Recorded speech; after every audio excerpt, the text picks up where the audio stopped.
შეჩემა რა ერთი ამერიკაში ჩავიდე და სულ ყოველდღე მენატრებოდეთ რა ვერ არა ზაკ არ არის ეგრე რა ნაკლებგან ვიყავი ევროპაშიც ვიყავი ამერიკაშიც ხო იცია რა მაგრამ მინდა რომ შენთან დაიძინე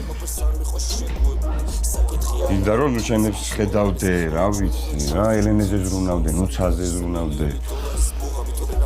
ბიჭო ახ შენ შერიგდი თუ ვერ ხვდები ეგ ამბავი ვერ ხვდები არა ჯერ არა მაგრამ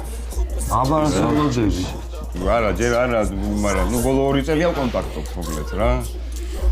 და ნუ დაჯერაც ფული შევაგროვე გამოვგზავნე რომ მეთქი ბაიტი იყიდე და წავკი გადადით მეთქი შენთან უცა რა აბა შეჩემა ბაიტი თუ კიდე შეგირიგდება აბა რა არა ეგრე მარტივად ზაკა იმას გონია რომ ისე кайფობ ვიპარავ და ასე შემდეგ რა ბიჭო შენ მართლა აღარ кайფო? მაინც აღარ იპარა? აბა რა შუ